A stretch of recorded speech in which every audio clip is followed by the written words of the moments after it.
Programa Um Novo Olhar.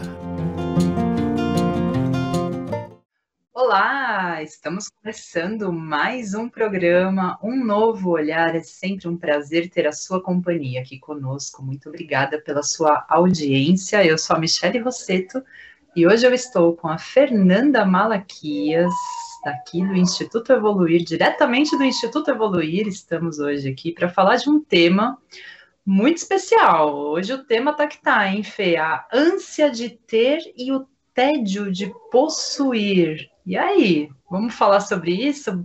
Tudo bem, Fê? Como é que você tá? Olá, Mi, e a todos e todas que estão nos vendo e nos ouvindo. Uma alegria hoje estar aqui com você. Acredito que esse tema tem muita coisa e vai render, viu? Então vamos nessa, Mi. Muito bom. Já quero agradecer a todos que enviam suas dúvidas, perguntas, porque são vocês que nos ajudam aqui a formatar o programa. A gente faz o programa especialmente para atender às solicitações de vocês. E hoje o papo vai estar bom, a gente vai conversar aí sobre como que será que é isso, né? Entre o ter, o ser, todo mundo querendo muita coisa e esquecendo do que é essencial. Vamos falar sobre isso, começando aqui com a primeira pergunta. Já tem aqui, ó, a Ana Maria da Zona Norte. Ela faz o seguinte comentário para a gente, Fernanda. Sinto que estou constantemente estimulada a possuir e ter cada vez mais. Porém, após conquistar, eu entro novamente nessa busca constante de ter. Como lidar com isso? E aí, hein, Fernanda? O que você traz de dica para Ana Maria hoje? Pois é, uma ótima pergunta, né, para o início. E essa pergunta reflete bem, né, essa frase, a angústia de ter e o tédio de possuir, né? Essa é uma frase de um filósofo, e ele traz. E essa frase nos dá a ideia de que estamos sempre em busca de algo novo. E que quando alcançamos, cria uma sensação de satisfação muito passageira, né? Então, eu acho que é interessante, Ana Maria, você e todas as pessoas que se identificam com isso, investigar o que está por trás do ter e do possuir, né? Em compreender que, muitas das vezes, para você chegar no ter e no possuir, você vem primeiro antes do fazer. Então, você vem com uma sensação de fazer algo para ter alguma coisa, né? E eu acho que, linkando a isso, então, refletir um pouquinho no campo individual e no campo coletivo, Michele, acho importante também trazer, é que, atualmente, a nossa sociedade, né, até conhecida como a sociedade do desempenho, né, porque é um termo que reflete a forma coletiva hoje, né, como nós vivemos, se a gente parar para pensar. Então, de uma certa forma, a mídia, a sociedade, as empresas, enfim, né, o nosso meio social sempre está levando a gente para aquela ideia de ter e exigir cada vez mais de nós mesmos, né, a progredir, a ter que fazer, a sempre aquela coisa, sabe, da agenda lotada, eu sempre preciso estar em movimento, fazendo muita coisa, e isso é um pouco prejudicial se a gente parar para pensar, né? Então, talvez possa ficar essa pergunta, esse ponto de interrogação, né, Ana Maria? Mas, legal, o que eu faço com isso? Como que eu lido com isso? Então, assim, embora eu acredito que algumas pessoas, né, tenham até normalizado esse modo de vida, sempre no piloto automático, de estar fazendo muita coisa, de estar tendo que possuir muita coisa, a rotina muito cheia, agenda lotada. A verdade é que isso é muito prejudicial para todos nós, né? Tanto na parte individual quanto na coletiva. Então, isso vai gerar um estresse constante. Imagina, você pilhada. Isso vai gerar um nervosismo, né? Uma hiperatividade que chega até a esgotar você, né? E aí vai desencadeando outras questões, né? Como ansiedade, depressão, o próprio burnout, que hoje a gente conhece, né? Que também é uma condição pensando no campo do trabalho, né, do estresse excessivo dentro do campo do trabalho. Então, acho que uma das formas de lidar com isso começa a valorizar e priorizar o descanso. Gente, por incrível que pareça, mas assim, vai se apegando em ideias que te levam para esse lugar de descanso, de acalmar, sabe, de desacelerar. E aí, às vezes, você, para chegar nisso, você precisa fazer algumas alterações. Como? Permitir se sentir liberta, assim, amplo, né? Quando a gente fala das nossas emoções. Sabe aquilo que a gente fala assim, olha, para de... Às vezes a pessoa fala assim, eu tô fazendo muita coisa para não poder sentir. Então, para um pouco, né? Acalma um pouco. Percebe? Você tá nesse movimento? Você se percebe assim? Então, comece a dar um passinho para trás e permitir sentir o que você está querendo sentir, o que seu corpo, né, o que a emoção, o que o sentimento está trazendo. Se permita um pouquinho. Não coloque uma tarefa ou um trabalho, algo na frente, para não poder sentir isso, né? Também uma outra alteração que você pode fazer rumo a esse caminho de você descansar é você reduzir um pouquinho a sua autoexigência. Sabe assim, se cobrar muito. Então, estabeleça metas, se gosta, né? Se trabalha com isso e te ajuda, metas, padrões realistas para você, né? E que isso não te sufoque, acho que isso é muito importante. E um outro ponto também, né? Que aí acredito que aí é pano para manga, é você diminuir as comparações, gente, porque assim. Não fica se comparando a versões anteriores, a versões de outras pessoas. Não, olha um pouquinho para o seu progresso individual, né? Então, acho que aí são alguns passos que podem ajudar você nesse caminho, quando a gente fala dessa busca incansável do ter. Michele. Muito legal, Fernanda, dicas importantíssimas aí sobre esse tema. Eu estava até lembrando aqui, eu tenho um sobrinho de 8 anos, né? E hoje a gente sabe o quanto também é desafiador para as crianças isso, porque hoje é tudo muito fácil, né?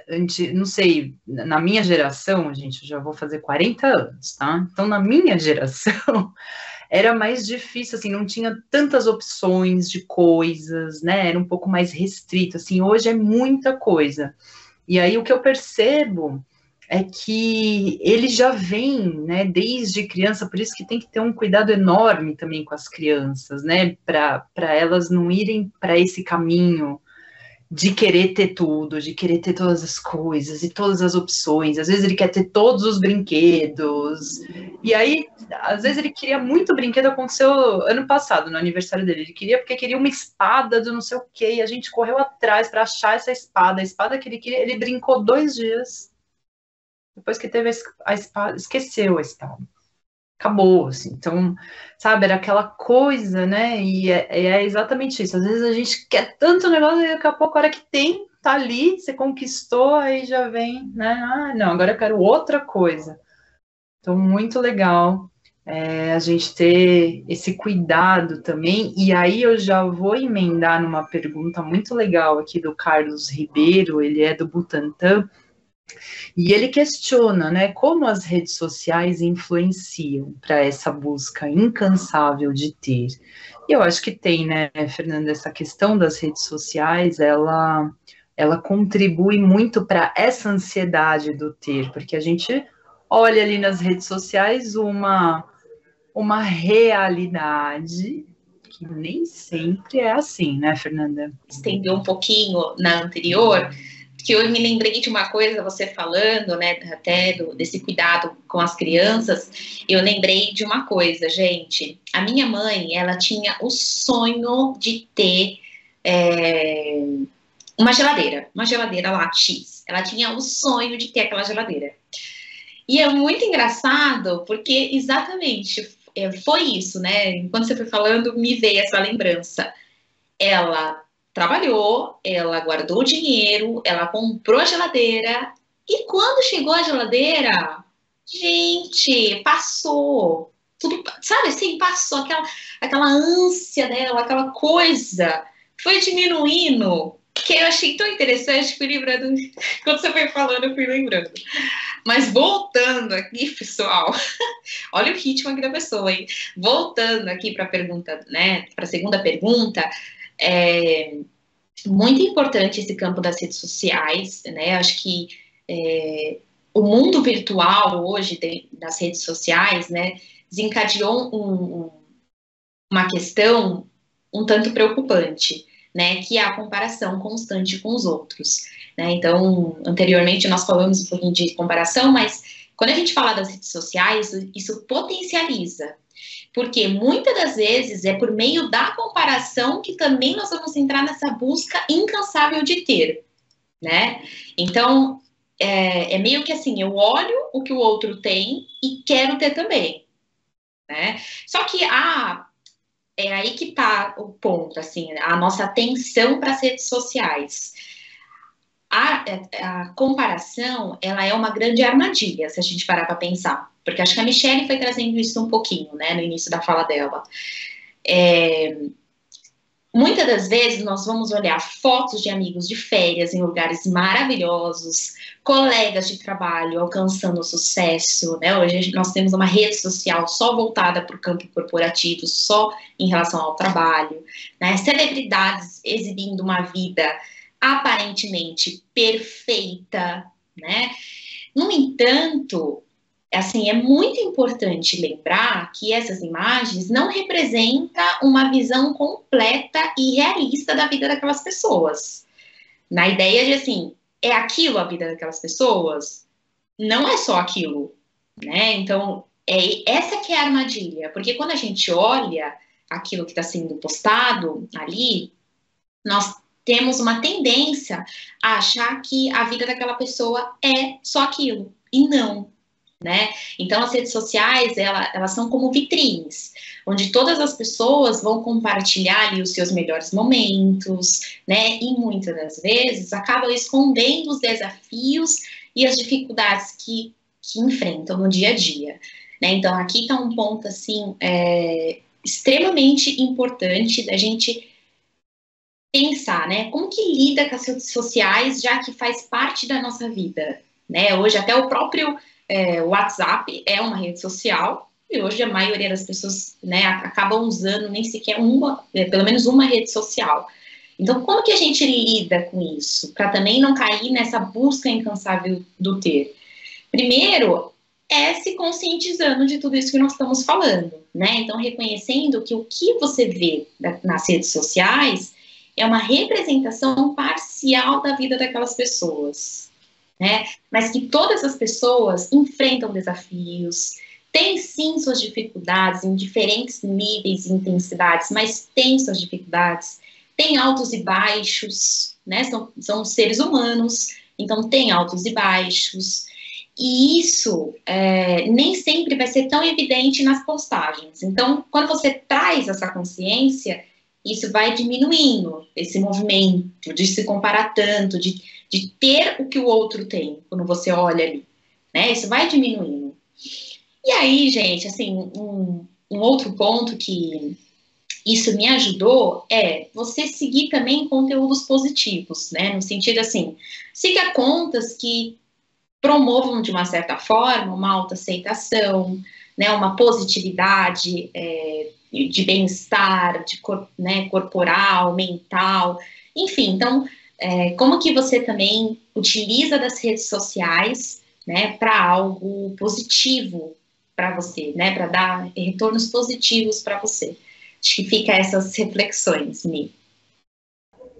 Oh, verdade, Fernanda, isso é muito legal, porque eu vejo muito essa questão das redes sociais. Eu achei tão legal também quando fazem algumas campanhas, assim, né, do Mulheres Reais. Eu lembro que teve uma marca de cosmético que há muito tempo atrás, na época que eu trabalhava ainda com publicidade, era a beleza real, né? Então eles traziam a mulher real nas publicidades, nas fotos, e aquilo, eu falei, puxa vida, Eu acho que é esse o caminho mesmo, né, para nos auxiliar. Então, que a gente possa ter cada vez mais, né, outro dia eu vi lá as influencers lá, sem maquiagem, né, postando a vida real, como que é sem maquiagem, sem filtro, né, a vida real é essa. Então, porque me assusta, né, outro dia a gente já falou sobre isso em alguns programas também, da quantidade de jovens, né, adolescentes, querendo fazer intervenções estéticas para ficar igual os filtros do Instagram. Então, isso é muito sério, né? Já está vindo aí uma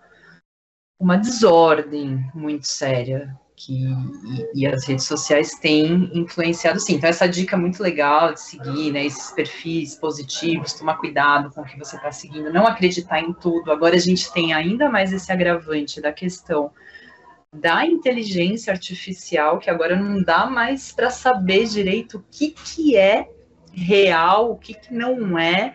Então, tem que ficar muito atento e muito consciente.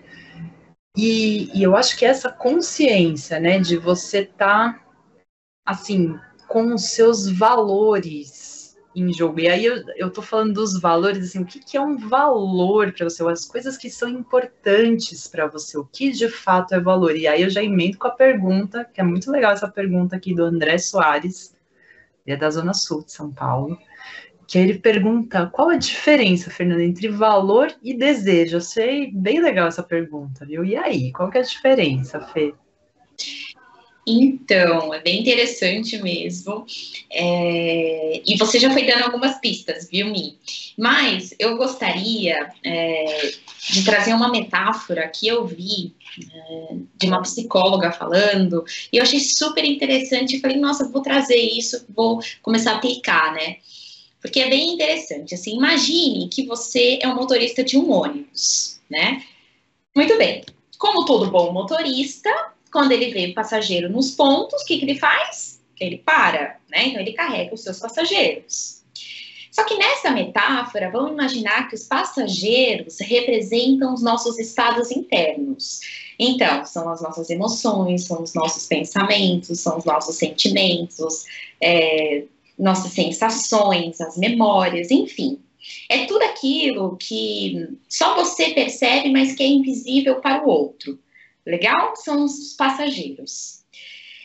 O motorista, gente, ele não vai escolher os passageiros, né? Ele simplesmente para quando percebe que tem no ponto e os passageiros sobem. Então, terão passageiros mega agradáveis, né? Gostoso, às vezes, quando eu, pelo menos tem uma lotação próximo da minha casa, que sempre, gente, assim, o pessoal brinca que é caravana, assim, vai uma galera tão, sabe, o pessoal da terceira idade, que faz hidro, mas elas são muito divertidas, elas vão brincando com o motorista, vão dando risada, elas são muito divertidas. Então, é isso, né, um ônibus tem os seus passageiros legais, vamos dizer assim, né, que são gostosos de carregar, como também tem os passageiros que não são tão agradáveis, né? Mas imagina que cada vez que o motorista se depara com um passageiro que não é agradável, ele para esse passageiro descer, né? E vai lá, tenta conversar com ele para esse passageiro descer. Gente, assim, qual é a moral da história? Será que esse motorista consegue mandar embora todos aqueles passageiros que ele não gosta? Acho que não, né? Porque se isso acontece, imagina, ele para o ônibus não anda. Então, se cada vez que entrar um passageiro que ele não curtir, ele parar, o passageiro sair, a viagem não é concluída, né? Não termina. Então, eu acho muito interessante, eu achei muito bacana essa metáfora, porque mostra que essa é uma metáfora da vida, né? Então, imagina que o ônibus representa a nossa vida, né? Então, qual que é a direção que nós estamos querendo ir com esse ônibus, né? E como que a gente, consciente do que nós queremos, do que é importante para nós, do que nós valorizamos, como que nós seguimos a nossa viagem, mesmo na presença de situações e pessoas não tão agradáveis assim para nós, né? Então, acho que eu achei uma metáfora muito interessante, Michele, porque fala sobre a nossa vida. E traz também a ideia de como a gente diferencia valor de desejo, né? Então, os valores, como a Mi trouxe, valor a gente fala como qualidade da ação, né? É o que é importante para nós. É o que guia as nossas ações, as nossas vontades, as nossas metas, né? Tanto pessoal quanto profissional. Então, é o que de fato importa para mim. Esses são os nossos valores, né? Não é como objetivos. Objetivos são desejos. Então, um exemplo, eu tenho o objetivo de me formar na faculdade. Isso sim é um desejo, né? Isso é um desejo que é momentâneo, é passageiro. Mas o que está em me formar na faculdade que eu valorizo? Né? Então, a educação, o conhecimento. Então, isso que são valores. São como nortes para nós, né? São como uma bússola mesmo, né? Então, acho que aqui é uma boa reflexão da gente pensar e diferenciar o que são valores e desejos, porque às vezes a gente mistura, né, Mi? Total, não, eu adorei essa metáfora, porque aí eu gosto muito de metáforas, porque fixa, né? Você fixa a ideia, você entende bem o que é a diferença e como é que faz. Adorei do ônibus, até lembrei de uma reportagem que eu vi, a festa junina que fizeram dentro de um ônibus, que a galera todo dia, o mesmo horário, pegava e fizeram uma festa junina com motorista, fantasia, mas foi muito legal, assim, então é muito bacana. Que legal, Fê. Olha, o nosso tempo está acabando, a gente está chegando aqui no finalzinho do programa, foi um bate-papo bem gostoso, acho que esse assunto ele é bem profundo, ele traz muitas reflexões, né? Ele tem aí tem uma potência nesse assunto que é mexer com coisas internas mesmo, mexer com valores, a gente se conectar aí com autoconhecimento, as coisas que são importantes para o que de fato a gente quer na vida, né? Acho que é bem legal, viu, Fê? Para a gente poder encerrar, eu queria que você falasse um pouquinho, Fê, como que o Espiritismo percebe essa busca incansável pelo ter, né? E como que você vê isso na visão espírita e aí as suas considerações finais, Fernanda? Ai, gente, hoje então eu já vou aproveitar e agradecer também, né, o espaço, a conversa, foi muito boa, Mi.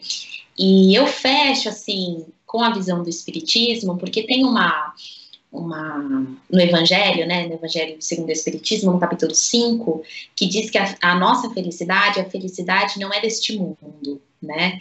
Então, que possamos abrir os nossos olhos, né, no sentido de compreender, né, se colocar num lugar de abertura mesmo, para perceber o que de fato é felicidade para nós, né? Tem até uma também que diz que o homem não são as suas vestes e o seu envoltório, mas sim o seu espírito. Então, o que de fato te traz felicidade, né? Então, que possamos estarmos sintonizados com essa reflexão sobre qual é a verdadeira felicidade. E eu fecho também com uma dica, gente, de um documentário na Globoplay chamado Eu. É maravilhoso, vale muito a pena, principalmente quando nós estamos falando de questões internas, vale a pena, acho que vai ser bem rico. Obrigada, Mi.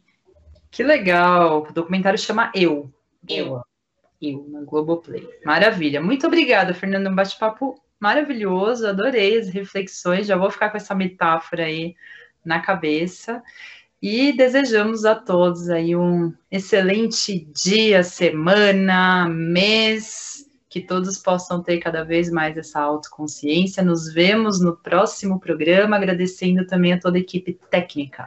Até a próxima, um beijo.